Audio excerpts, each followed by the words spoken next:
My name's Kelly McReynolds. I set up the RV Park for Sale group because I was in other groups and basically I couldn't get my comments to go through. I couldn't ask legitimate questions about construction, about diligence, about finance. There's a lot of demand here. I'm passionate about development. My background is architecture and development primarily, mostly single family. Got some commercial stuff. I've got Joshua Galbraith in here who I'll introduce you to, and he's a partner of mine. We've got some developments going. Our focus has been Texas, but Joshua and I are based out of the DFW area, and we have a real estate fund. So we've raised capital and have single family developments going on. Prior to that, I've got a lot of residential construction experience. I've built over 1,000 houses, high end and a lot of entry level. I worked for D.R. Horton. I worked for Toll Brothers, both Fortune 500 companies, and that got the revenue that I needed. So very familiar with construction, engineering, all aspects. I've done a lot of marketing as well, and so year before last we did 35 million in real estate acquisition. So I'm pretty strong on deal finding, deal analysis, contracts acquisition, team building. Early years Marines 96, and then architecture school after that, and then residential construction. Housing market crashed. I got that experience, hopped over into the oil field, and it was booming like there was no tomorrow. And in the Barnett Shale, went to the Haynesville Shale, went to the Eagle Ford Shale, a little bit in the Permian. I didn't want to go up north though. Sorry if anybody in here's from the north, but it was just a little too cold for me to go to the Marcellus Shale. So that shut down 13, 14. I got into home building again. I started subdividing land, doing tear downs downtown, stuff like that. And that led to marketing with all the things I learned about business. And for the past 8 years, I've been really doing a lot of finding deal analysis and building teams, putting teams together to acquire, manage, and grow and expand existing revenue on projects. So Joshua and Mike are also admins in RV Park for Sale. And I'll go ahead and Joshua, if you want to go from here. So thanks, Kelly. My background is more on the finance side, the raising capital side. What I do is go out and raise the money needed for our deal flow. We ultimately pair the initial capital up with the loan, the senior debt. I go and kind of manage all that on behalf of our projects. I do all the administrative paperwork with the lawyers. We have a team of lawyers here in Fort Worth that handle all of our syndications, all of our fund administrative responsibility. So I kind of oversee that for Kelly, myself, and what we do now, hot and heavy on these RV parks. Finally dragged me in here after he had all this interest. So that's why I'm here. Hey guys, I'm Mike Kim. I'm a civil engineer with almost 2 decades worth of experience. I have experience working in several jurisdictions from Maryland, Virginia, North Carolina, South Carolina, Georgia, Florida, Texas, Colorado, and Arizona. Have been well versed in many different kinds of industry, from residential to commercial, from airports to marinas and casinos. But what really gravitated me to the RV park industry is honestly COVID. Got our Airstream and fell in love with the lifestyle and just want to be part of this ongoing development and this boom in this industry. Thanks for having me. Absolutely. So that's who we are as of right now. We're building a team. Why are we doing it? What are we doing?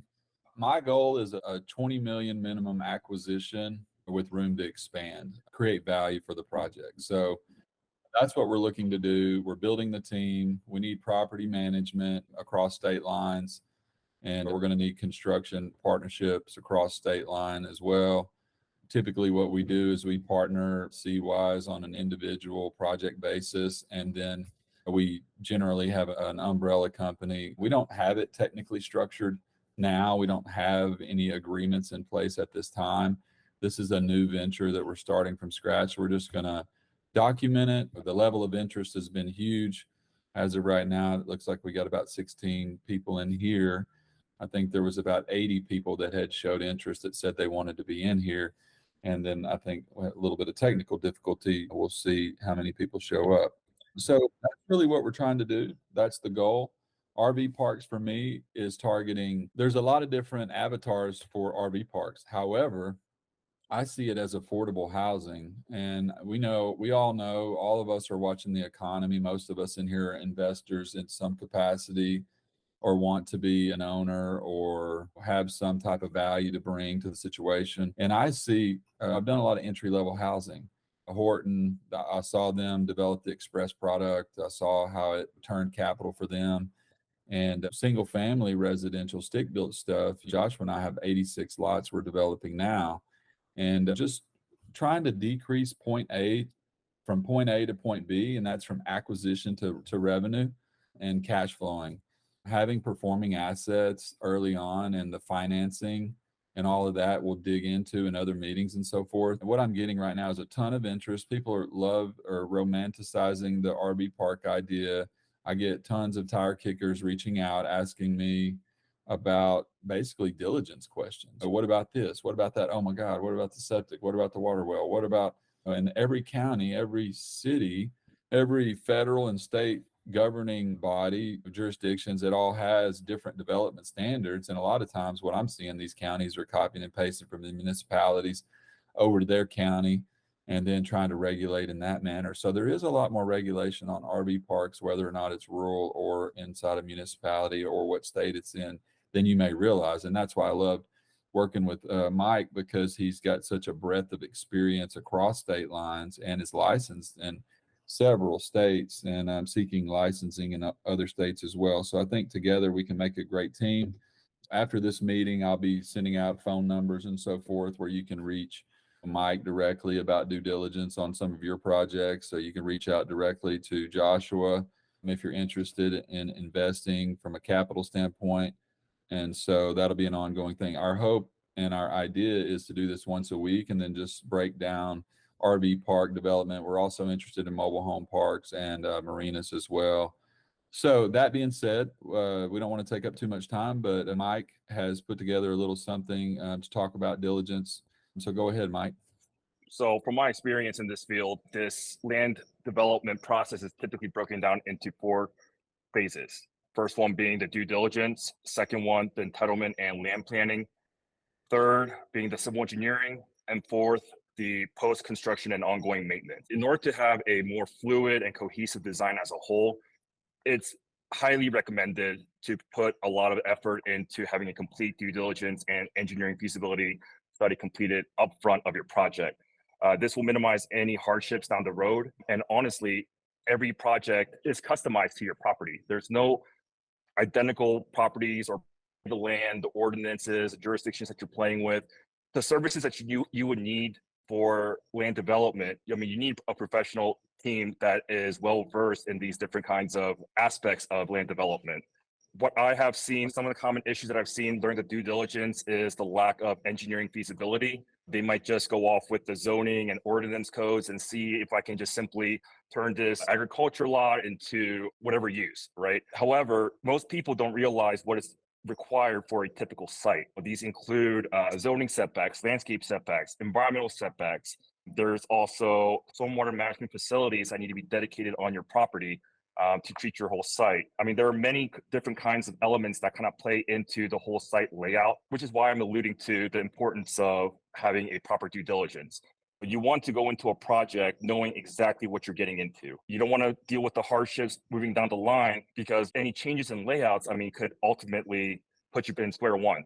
You may have to start all over. With the following stream videos that we're going to be coming out with, I would like to get more in depth with these, I guess, the entire process of land development. However, for this first recording, I think it's just important to highlight that a professional due diligence is highly recommended for any land development projects. Yeah, and Mike, wouldn't you say that typically the majority of the calls that you get are from people that would say, hey, RV parks are something that you can just kind of good old boy it in there? That's what I'm seeing. What are you seeing about people that are coming in RV parks thinking that they can do it without the sizing, without the due diligence from an engineer's standpoint? What are some of the problems that you've seen come about due to people just, it's not necessarily because there's something wrong with the individual, they just don't have the repetition and it's lack of experience. And so you spend a few $1,000s on diligence. I mean, what does that do for you? And how does it, what have you seen there, Mike? How can you help people avoid spending, if you spend $4 or $5,000 on diligence, how much can that save you? And what has your experience been there? Ultimately, we're all in this industry for the money. If it's you trying to, own a RV campground to run it for your own profit or as an investor, but we're always looking at a cost analysis, cost benefit analysis, right? So what I typically see is in a very early due diligence from novice land developers is, again, they are fantasizing this dream and this layout. However, it does not always translate to the most cost effective design for that property.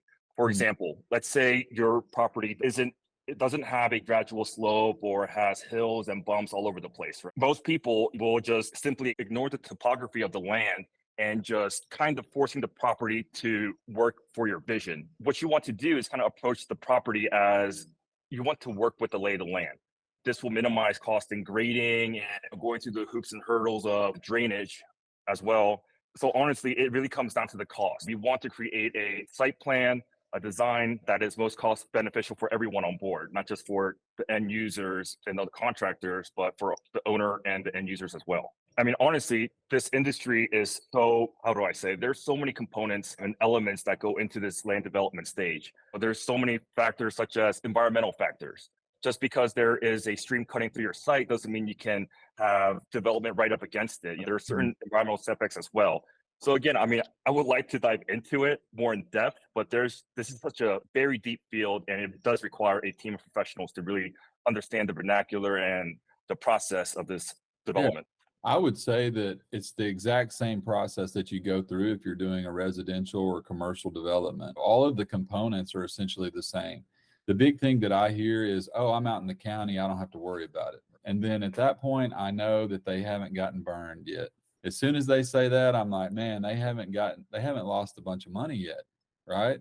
The biggest lesson in life is the ones that cost you the most. And let me tell you something, if you miss stormwater planning, or you miss road development standards, or you miss sizing on your septic, you don't go and get your septic permit. I had one of my partners is in here. We have a septic business. His name's Jonathan. He's in here as Texas Septic. And we had an interesting situation with one of our clients where they're like, hey, we want to expand this park. And we're like, okay, great. Let's expand the park. So we go out there. It's on a water well. It's in Texas. They're governed by TCEQ. We know that they're already over the limit for use as a private well. And so you can only have 14 or 15 units on there, but they wanted to expand. They already had, I think, 40 lots on there. They wanted to expand another 40 lots. Couldn't do it legally, right? And then they had a challenge with septic and basically the capacity. When they purchased the property, they inspected the property. They paid an inspector to go out there and inspect the property. I referred them over to Mike. They elected to have a different inspector. Come to find out, they're going to need a $60,000 septic system to contain the gallons per day that they're putting down the line. They weren't expecting to spend that $60,000. That came in after acquisition. And then they said, oh, by the way, we've got another one that we just purchased that we went under contract with. We're like, great, okay, that's awesome. You want us to take a look at it? No, we got it figured out. We made all the mistakes on this one. We appreciate your time. Just they're tire kicking, they're learning, they're educating themselves and so forth. And so I said, Jonathan's like, hey, let me pull up the permit. So he just pulled the permit, county records, pulls up the septic permit. They think they've got 5,000 gallons, which keeps you under the radar for the regulatory body, going with 5,000 gallons of septic or under. Well, they only had 3,000, and they wanted to expand another 30 or 40 units on that property. Well, they hadn't executed on the acquisition yet. So immediately they kind of stopped what they were doing. I said, why didn't you reach out to Mike? Well, he would have found that. Or why didn't you reach out to Jonathan? He could have told you and ran and got the septic permit and ran the calculations on the expansion real quick. They're like, well, Mike is an engineer, and it was going to be a little more costly than we were just going to have a guy run over there and take a look at everything. Well, guess what? I said, do you realize just for a few $1,000s, you could have already identified that before you went under contract, or right after you went under contract while you were in the option period? And based on that, you could have negotiated, let's say 20, 30,000 in concessions. So those are just some small examples of what I see from people that see the numbers on the revenue but they don't know all of the cost. And I think that getting the diligence done is the better way to go so that you're informed about the property prior to making the acquisition. And I just want to add, you typically save money on these kinds of projects by investing more time and effort in the due diligence. You save more money during the engineering cycle. You want to have a more proactive approach rather than a reactive approach. Let's say you have a incomplete due diligence study, didn't really consider the engineering, the vertical elevations and such. And then I guess if you would have assumed that this is a positive due diligence report and you began with the land acquisition and such, while we're going through the engineering cycle and the process, there could be other stipulations that we haven't even considered that may, run the cost of the engineering process. It's also the time it takes to the permit coordination as well, going back and forth with the agencies. So I just wanted to simply add that you'll save money by doing the due diligence up front rather than having the reactive approach. Yeah, and one of the big things that I see is water. And I don't know all of the state requirements and development standards on a state by state basis. But one of the things I recommend is understanding water. To me, my first step when I'm looking at a piece of property, where is the water coming from? That's step one for me. So I bought some land out here east of Dallas. There's a water line 2,000 feet away to the north, and that was a 2-inch, and it was coming from a community water supply. There was a 10-inch coming from the south side from the city, on the south side of the interstate. I was like, oh, this is the perfect piece of property. I'll get with the community, the water supply, and I'll convince them to size up and extend their line to the north side of the property. They said, you know what, we got too many irons in the fire, and it's not in our best interest to pay for sizing, engineering, and running a larger line. So fortunately, I had multiple exit strategies on the property because of my residential construction and so forth background.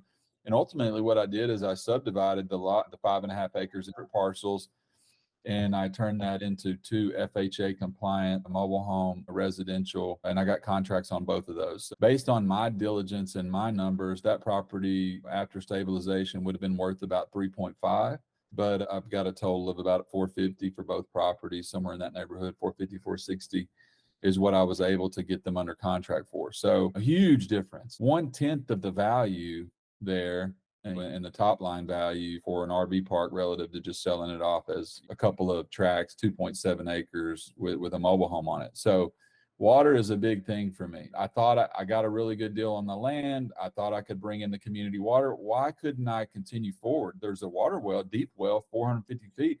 I could have done that. Why did not do that? Well, it's technically in Texas is governed by TCEQ. You're only supposed to have 14 or 15 units on a well, and it's supposed to be for private use. Like if it was a barn, a mother-in-law's house, another house that was on the property, so on and so forth. I didn't want to go through this process of having partners, raising capital, taking financing out, and then finding out down the road that TCQ, number one, would come over there and say, you can't legally do this, and they'll pull your power meter. So your whole project will be shut down, and all the money that you've invested into it will be stuck. There will be no way to get it back, right? If you go on their radar. So I said, there's no possible, I could good old boy this, right? Can I build an RV park? Hell yeah, I can build an RV park. It wouldn't take but just a short period of time to build an RV park. That's the easy part. What you want to make sure you do is you check off all the boxes so that you don't have somebody show up in a car, get out and say, where's the owner? And then ask you, okay, where's all your documentation for your water well? So it could get really deep talking about water, and that's why I verify water first. Ultimately, if you can get community water, city water, you can get more dense with your development, meaning you can have more units on site. Of course, you got the lay of the land, the trees, and so on and so forth that you want to consider from an aesthetic and a functionality standpoint, drainage and all of those things. But you can technically have more units if you have a community water supply. But that would be the first question I would be asking is, hey, water supply, will you let me put 100 RV units here? Yes or no? That's the first thing I'm finding out. The next thing I'm trying to figure out is where's the sewer going? Where's the sewer going? Because that requires a soil profile so you can see what you can put in the ground if you don't have access to a community sewer or an offsite sewer treatment facility. If you don't have that, then you've got to put in a septic system locally there on site. And you have a conventional gravity fed system, or you have an aerobic system where you introduce air into the system. And then you have drip irrigation that can go underground, or you have sprays that can go on top of the ground. Sprays take up significantly more area of your developable acreage. You can't develop RVs or dog parks or roads or anything. And there's certain other things about the side setbacks on the side property lines, the front property lines.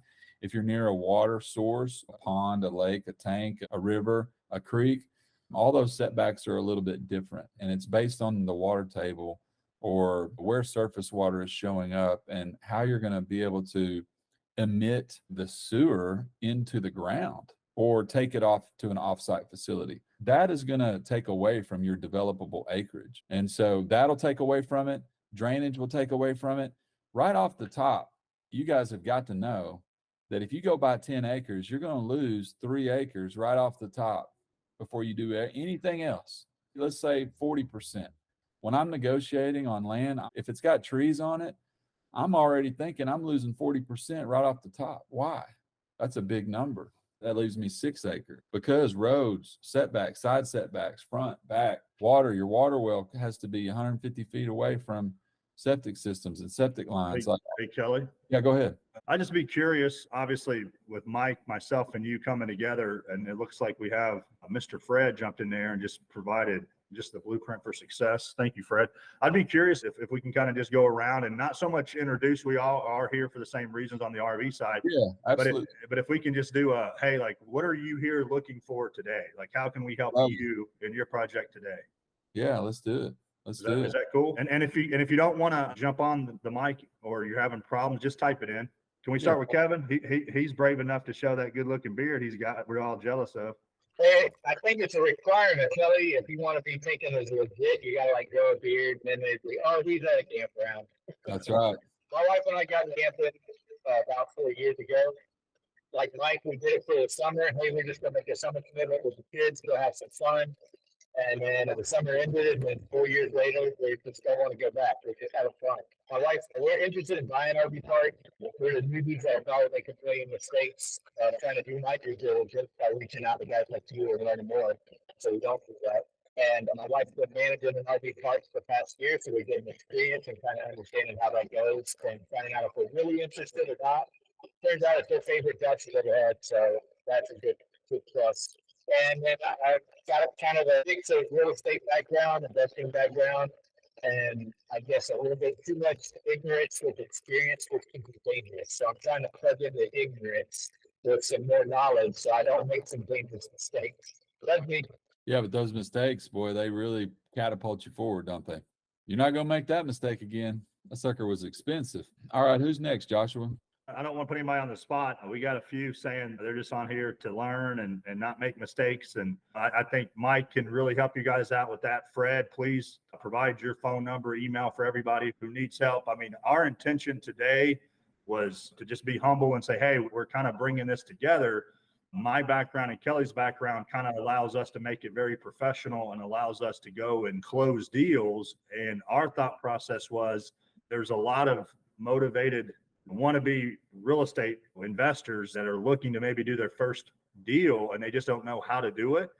And that's where Kelly and I have the experience of getting the funding, getting everything on paper so people can feel comfortable in investing in the deals. And that's where we kind of got excited because obviously some of you all here on the call might have a deal on the line, have something really exciting on the line and want to maybe move it forward. You just don't know how to go do that. So whoever wants to go next, I don't want to put anybody on the spot. I'll go ahead and jump for it. My name is Alex Anthony out of Dallas, Texas. Thank y'all for holding this space. So I've been in the real estate industry for about 6 years now. I've been investing and flipping myself for about 3. And the reason why I'm in here was because I deal a lot with off-market deals and a lot of RV parks and just opportunities of development come across my desk. So I'm really just looking to partner with people who obviously know what they're doing, know what they're talking about, and just provide and get as much value as I can. So thank y'all again for holding this space. Okay, there you go. Casey, I see you got your hand raised. Go ahead. Sorry. No, it's good. Yeah, my name's Casey here in the Dallas-Fort Worth market.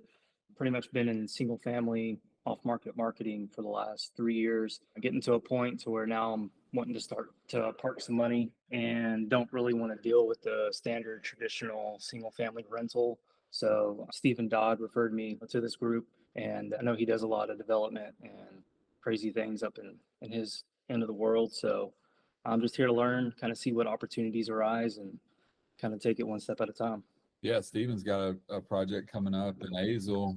We've been talking to him about the septic and so forth, and I know he's developed at least 2 or 3 RV parks and as a partner investor, and I think he's a partner in the one that's going up in as well. So yeah, Steven's awesome, man. He's a wealth of information, that's for sure. Good to meet you, Casey. Yeah, appreciate y'all's time. Yes, sir. Anybody else? Hey, Kelly. Yes, sir. Hey, what's up, Yeah. man? How you been? Good. Just here, living life. Just seeing what you guys are up to. Like I commented, I'm one of your greatest fans. I've been following you guys for years. Well, not only just following, but you've been involved. You've made money with us. We closed some deals together, and it's fun. And that's the thing about it is, as a team, as a group, a lot of people have different skill sets, and there's a lot of components that have to come together seamlessly to make this thing work. So those components being engineering, finance, construction, property management, deal finding, pay acquisition. You got to get it under contract. You got to get the right terms because you got to give yourself time to do the due diligence. And that's what I see. People get so excited about it, about what they see as an opportunity, they forget to take a look at the septic system. They forget to give Mike a call or their preferred engineer a call to run a couple few thousand, $4,000-$5,000 in diligence to really take a close look at it.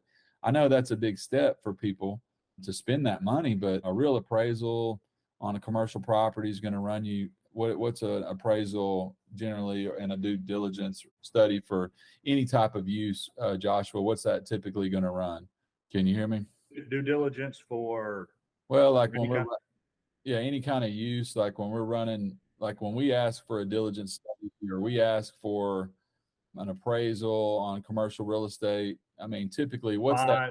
$5,000, $6,000, just to even know the cost, just to play the game is what we call it, opportunity cost. Yeah, it's 5K. So everybody that comes in thinking, okay, we're going to go figure this out, we're going to buy it, they're not planning on some of those upfront costs. But the people that have been into it, that see their value of their time a little bit differently, let's say, they can be out there finding another deal. They can be out there working with capital to try to fund another deal. They can be dealing with issues on previous projects where maybe they didn't catch everything early on.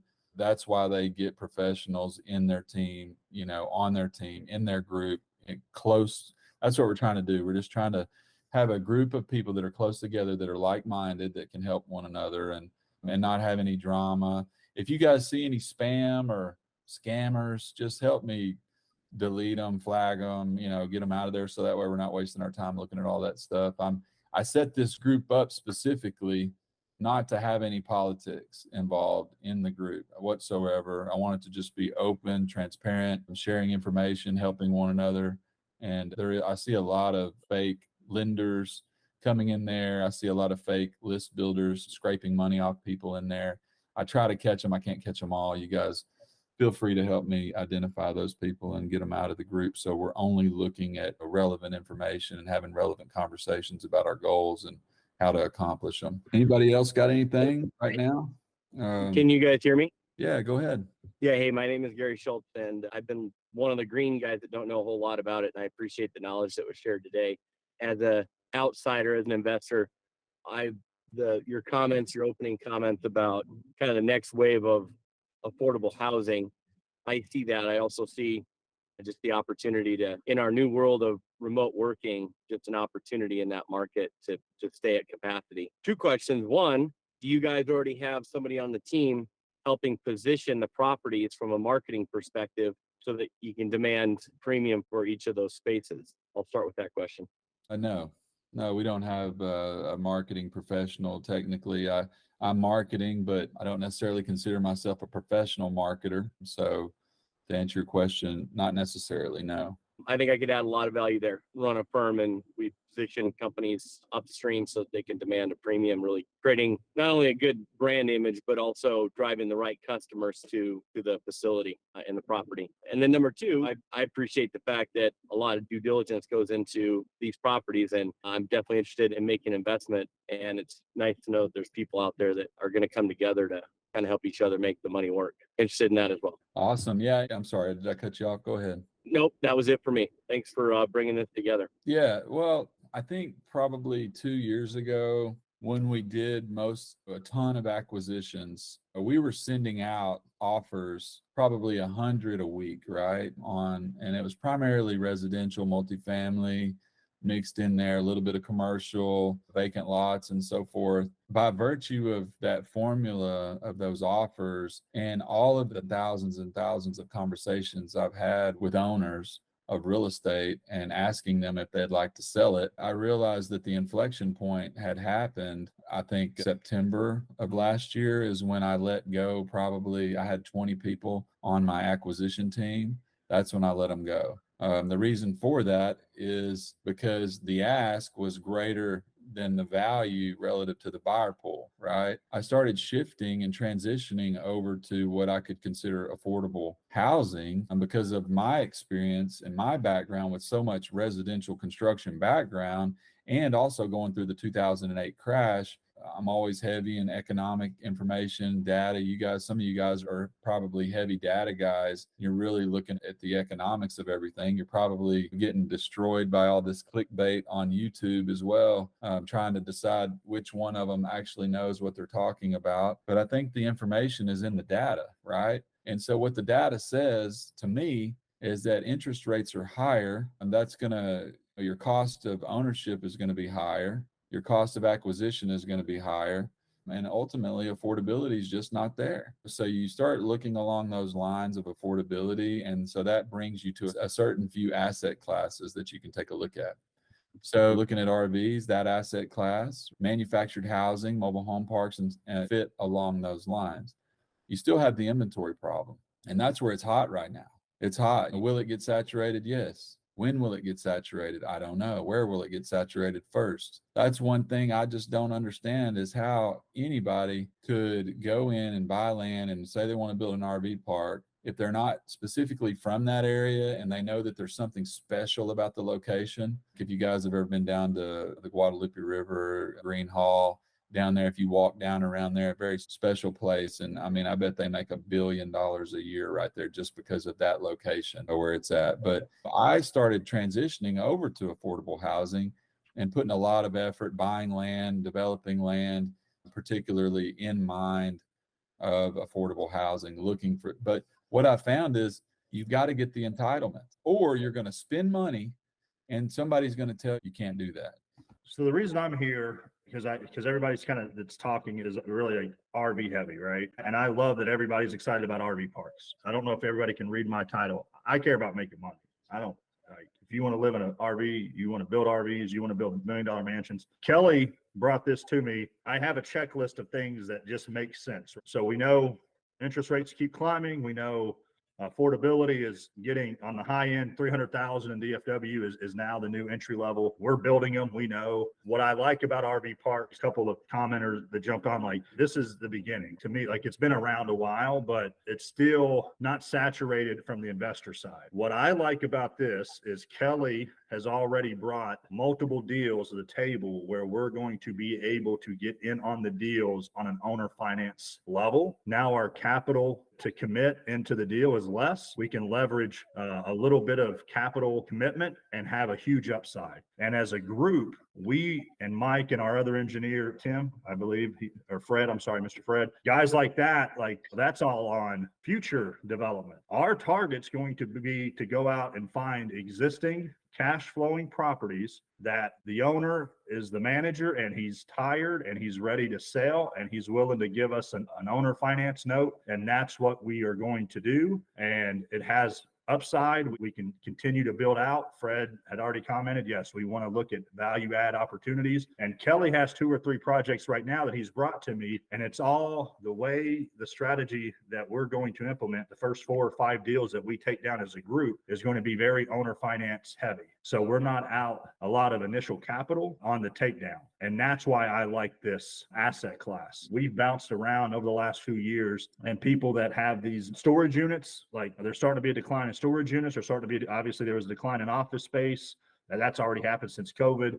The apartments are next. RV parks is kind of the next frontier for investors, and we can get in there now, but it's going to be owner finance is the strategy, I guess, without saying anything more. So Kelly, if you want to touch on that, please. Yeah, I see that there's a lot of motivation from the sellers out there. They're willing to offer owner finance. The conversation, the argument is, okay, here's my interest rate. Here's how long it's going to take me to get the financing. The financing is seizing up. You have to have your credentials have to be a lot greater in order to qualify for financing. And so you ask the question, would you be willing to owner finance this property? We always ask that question every single time. And then if you look at the numbers, if you could get on a balloon note, if you could delay payment for a little while and you could expand the park, the business, I see it as a business. If you can expand and grow revenue, maybe there's a way to decrease costs. Maybe there's a way just to add units, right? What are the ways that you're going to increase the returns on that property? It has to fit that. You can't go and get a loan and the leverage, number one, the loans are less and less available over time. So it's going to be more and more difficult to get the loan. So I love the owner finance component. Sub 2, if they've got a lien in place, get those old ideas out of your head. If there's a lien in place on a property, we don't care. We will continue to make their payments for them and they can walk away depending on their level of motivation, right? But I think it's important to understand the difference between a performing and a non-performing asset, because right now, non-performing assets are going to be some of the most difficult loans and refinances that you're going to be able to get. If you're sitting on raw land and you're looking for construction funds, you're land rich, you went out, you're a big dog, you're big willing, had a few $1,000,000 and you bought a bunch of land, you're awesome. But now you got to go get some money for construction. And then you got to wait for a couple of years to get some seasoning dripped in there. So then the bank actually will even talk to you if you want to go to a bank like that. So that's why we're together, really, because we're thinking creatively about how to put the funds together so we can make the deal happen. And then making sure that we underwrite the deal professionally so that the full value of the deal is on the back end is able to be underwritten. But go ahead, Mike. Yes, sir. So the engineering process typically takes about 1 to up to 2 years. And during this time, I mean, there are strategies that we can do to recoup some of the money that we've invested from the land acquisition. We can do such things like open storage, RV parks and boat storage, hunting leases, or you can maybe even identify areas or land that you can subdivide and sell for a different use. Again, we have the background and experience in many different projects, from residential to commercial and public infrastructures, as well as working in so many different jurisdictions across the state. We are able to provide the best bang for your buck to create the best valued engineering for your piece of property. To continue off on the trend of where this RV market is headed, like you said, it's growing and there's no stop to it. If anything, there will be an accelerated growth. What I foresee is coupling some of our mission to develop RV parks. We can couple that with industries that are currently failing. Like you were saying earlier, like warehouses are kind of being vacant now, and offices and such. Well, there's a huge importance of it will be very beneficial to have indoor RV parks in northern states where you get, close season with the snow.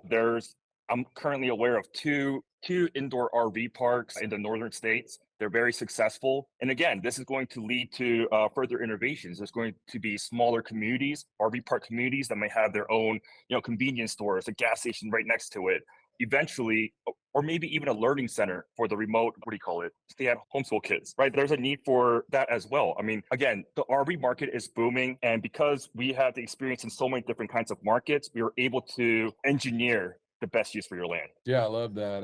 It's funny because that's the conversation Joshua and I are having every day on our projects. What are we using them for now? And then what can we use them for in light of the current environment and the potential future environment as it comes up? Just because you have an idea about a use on a property doesn't mean it's the best use for that property. The highest and best use is what you're trying to accomplish, but you may be passionate about having a drive-through chicken restaurant there, or a snow cone stand. I don't know what your use is. My thought is, hey, let's park some RVs in there and get some income and let the property sit on its own for a while. And then later, let's tear all this stuff down and come back and build a 10-story apartment complex right here in downtown Fort Worth. And right now, it's just a challenge. I think affordability is just not there. And that's really, again, what has transitioned me to focusing so much energy over here. And I think the group has gone somewhat viral, let's just say. I mean, we're adding 200, 300 members a week, somewhere in that neighborhood. I've seen other RV groups where they've got 30,000, 70,000 members in there. And there's just a ton of deals getting posted in here. I do not even run the numbers on most of the deals, but I can take a quick glance at a deal and tell you if it's going to work for me or not. And at the end of the day, if you apply leverage on a deal in a traditional sense, meaning you go and get a loan on it, it's not going to pencil. You're upside down right off the bat. So what are you going to do?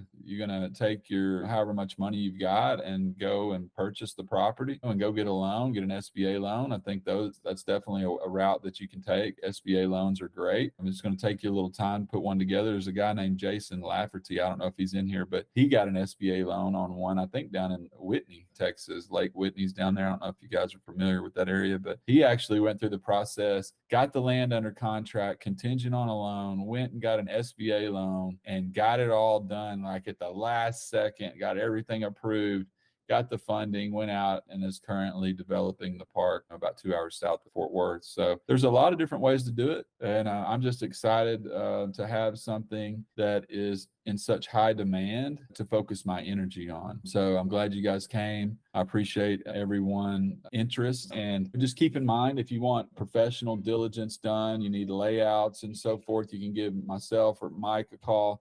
Mike's a civil engineer licensed in multiple states. If you have any questions or you're interested in investing in upcoming projects, definitely give Joshua a call. Posted his information in there. Mike, I believe Joshua posted Mike's information in there as well. If you guys have any questions or comments, it was a little rough kind of getting this going, trying to get all the messages out, but we're going to get a little bit better moving forward. And then we'll drill down on some of these topics as we move forward. It was a very broad lots of talking from me, which I know everybody doesn't necessarily enjoy, probably Joshua the most, because he hears me talk the most. He's like, it's a Kelly session. That's not what I'm striving for. I'm not trying to have a place to stand and talk. I'm not a big people person talker out in front of everybody, big, huge auditorium type thing. But with people, the hardest part about deal is people. And the best part about a deal is people and and I've always believed that if you tell enough people what you want to do, somebody's going to help you get it done. And that's what we're doing. We're just telling everybody what we want to do, and we'll group up. So if anybody's got anything or wants to share or has any questions or answers or anything of that nature, just raise your hand or speak up.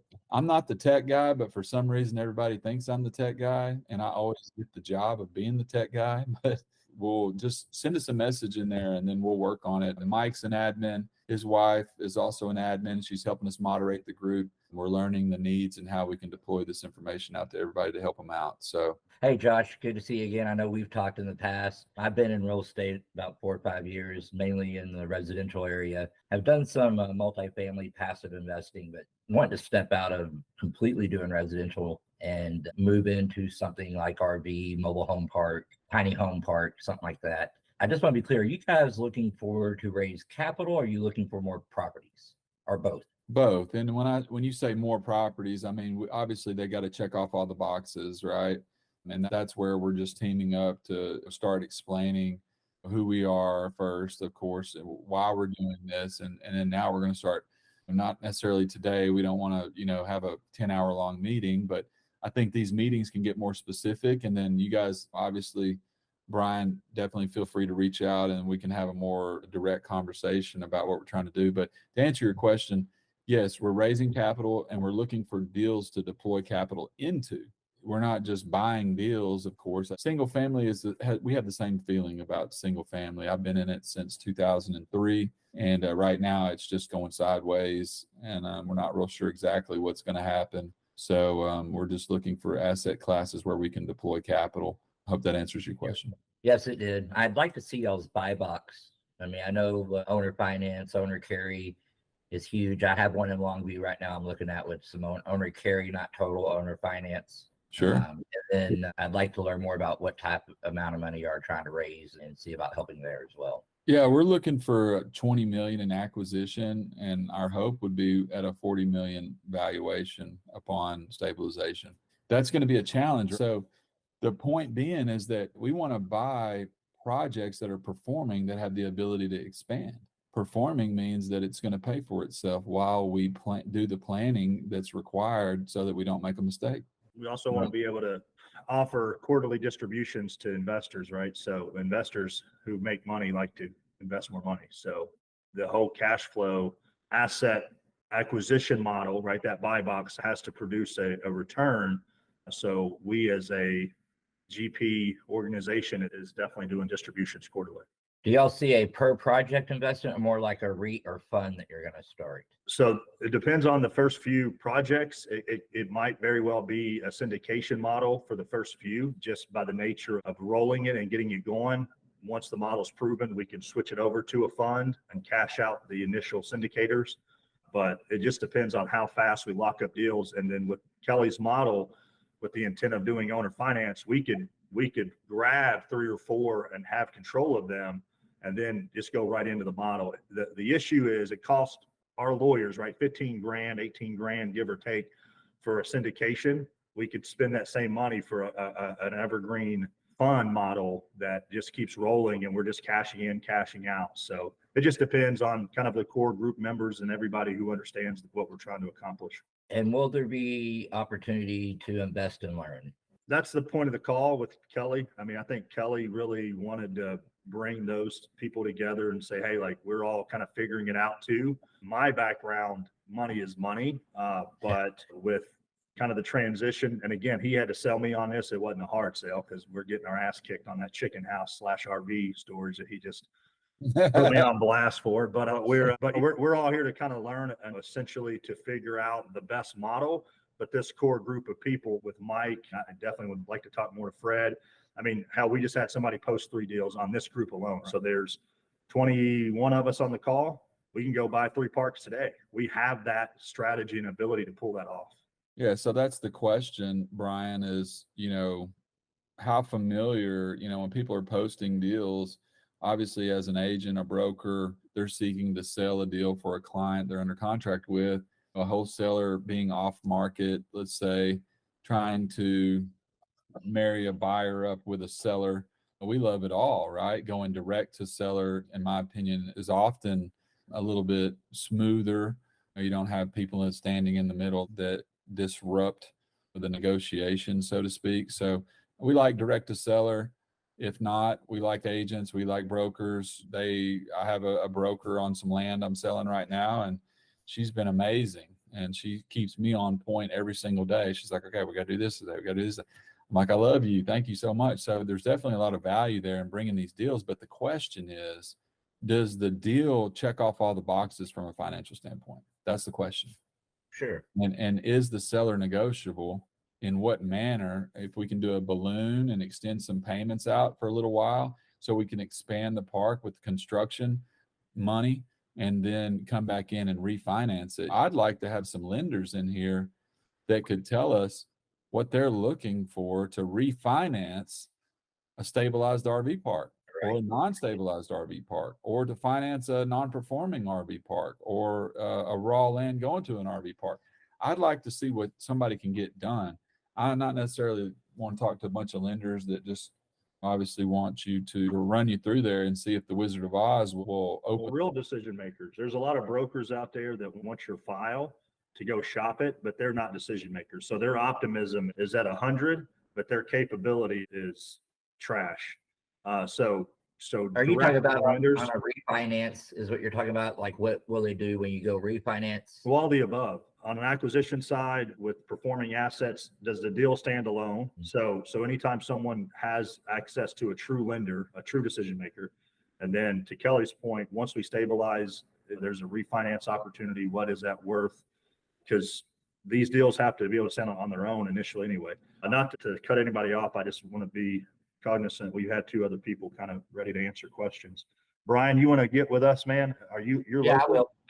I will. Thank you. You're local? Yeah, to DFW? Yeah, I'm here in Rockwall. I was in Rockwall closing on a deal two days ago. So Melissa Browning?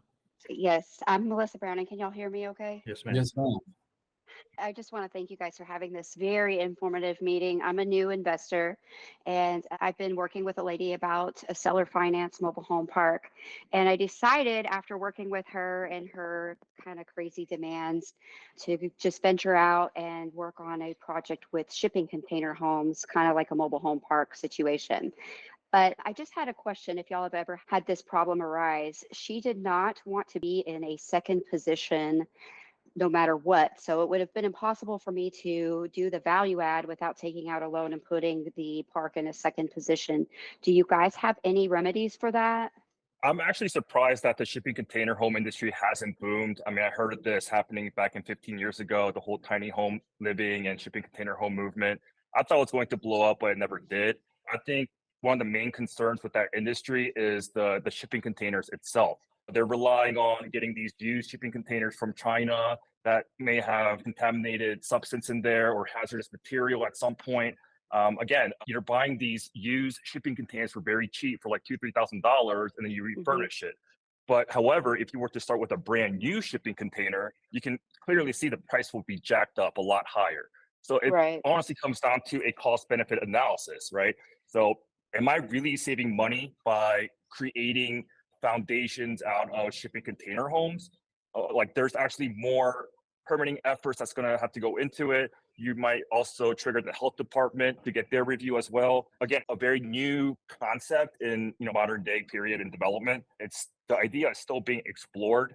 But the fact is, I think the RV industry will just take off because One thing that was kind of inspiring to me was Habitat for Humanity built a whole shipping container community over in McKinney, just outside of Dallas. So I thought with them kind of pioneering the way in that sense, maybe I could get some lenders interested or something like that. I would be definitely curious to see the spreadsheet on that budget when they got done, because what you're asking for in architecture school, that was every professor's dream project was an RV container community, modular construction. But the problem is the trade base is not trained to construct these things efficiently. And so it's like you're doing a custom job on everything. So the best budget is the budget that is the spreadsheet. That's your job cost report at the end of the job, right?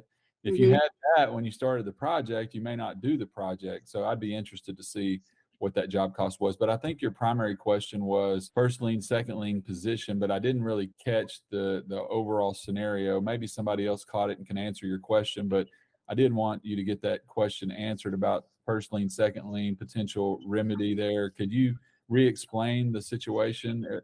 Yes. So with her needs for the seller finance option, it ate up a lot of the cash flow. So I wanted to do the value add, like put some shipping containers on there and rent those out right away. Sure. Of course, I would need a loan. And to do that, I would have to put her in second position because nobody's going to lend in a second position.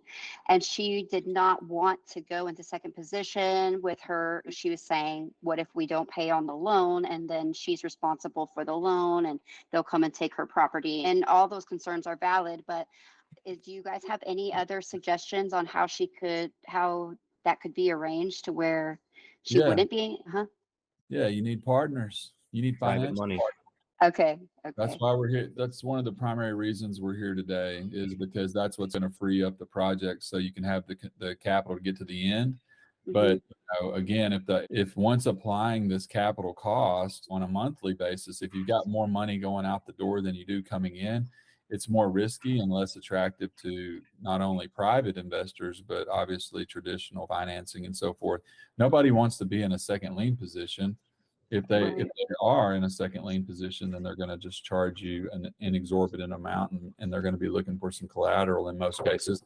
But there are some private people. I just think you have to develop those relationships, and that's another goal with us here. Is I have a ton of experience. I've made a ton of mistakes, right? I got a lot of projects going right now, and I'm limited on the relationships that I have with capital investors. So I'm looking to grow relationships and get closer and build trust with people that are looking to deploy capital so we can remedy some of the issues that you're having with that particular project. Is that Kyle? I'm sorry, I don't mean to interrupt you. Is that Kyle Yeah. Frizzell?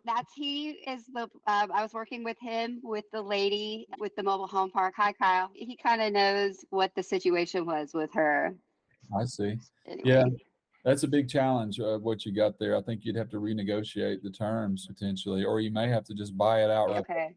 You know what I mean? Just go take the loan that includes the full acquisition and enough money for construction costs, right? Okay. Uh-huh.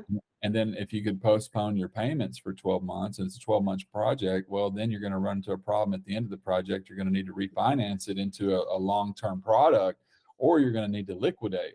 Those are two exit strategies, right? Well, what if the market doesn't accept your price and your cost is greater than what you've got to get for it? It's not going to work, and then you're going to lose the deal after all that hard work, right? So you really need to reverse engineer the deal.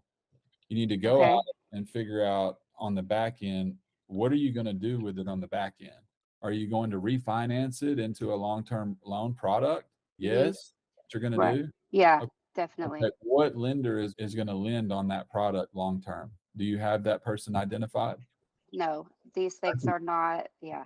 That's right. So you got to know where you need to be to get that loan at the end of the project, when the project's stabilized, before you start the project. Just because Okay. a seller wants what they want for the property, and that's what you said. You said what the seller, you said need, what they need, and that's what I always ask on financing. What do you need? Not what do Right. you want, what do you need? And then reverse engineer your offer based on the end result, and then have at least 2 to 3. I wouldn't even settle for 2 exit strategies. I'd be shooting for 3, because I'm on Okay. plan E and plan F on some of my real estate right now, just so you know. There's Akbar was next, if I'm not mistaken. Yeah, thanks for organizing this stuff. Yeah. And I have a couple questions. One is, as you guys are raising capital rate for buying some of the RV parks, so what does, like, as you have already provided, like you guys are raising like about $20 million, right? So is there any like basic requirements, like a person needs to be accredited, or any minimum investments that you guys have targeted that, okay, this whoever wants to get in, there has to be some minimum investment that he has to put in as part of like quarterly dividends, right? Is that gonna happen based on the actual flow, or is it like, okay, this is what you invest and you'll get, let's say, 15% or 12% quarterly dividends, and at the end of the, let's say, whenever we exit, at that point we'll do the, based on the profit, will be like sharing the IRR. So do we have those estimates or number, or those kind of numbers? I mean, we haven't filled out an entire projection of any, I mean, obviously it's based on the asset itself. Mhm. So I would say conservatively, we Mhm. can't make promises, right? You can't Yeah, ever I say, understand that. but the target would be 12%, just by the nature of being competitive with other funds and other capital projects that you might be privileged to, right? So Mhm. the quarterly distributions, obviously, depending on the project, if it's a syndication, that'll probably be more or less like a 6-month kind of initial acquisition phase. Mhm. And that's obviously because we would already have the asset identified and the contract ready to go, and we're just kind of moving forward.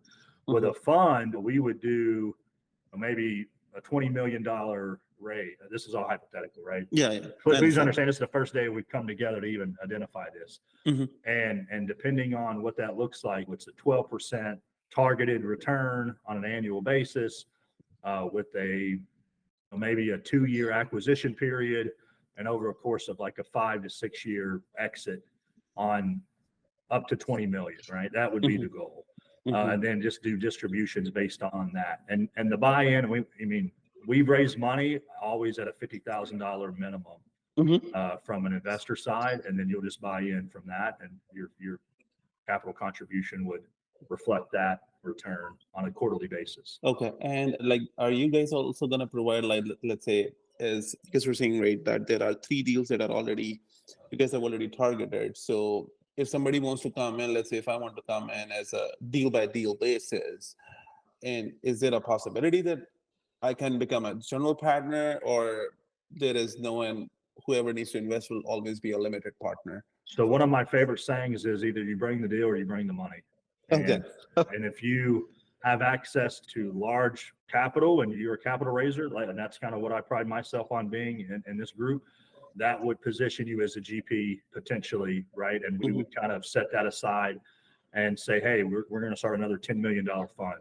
And we're just going to keep rolling them. So yes, the opportunity to be a GP for anybody in this group is available to us. It takes money, it takes the deal, and then obviously the value that Fred and Mike kind of provide on the due diligence side as the operational side, that allows them a GP position. But yes, it's all on the table today. Yeah, sounds good. Thank you, sir. Thanks, Akbar. So I appreciate you guys coming out today. That's awesome. We kind of went all over the board, but I think it was a great first gathering, and we hope to continue this in the future. We'll see you guys soon. Let us know if you need anything. Have a great day. Thank you.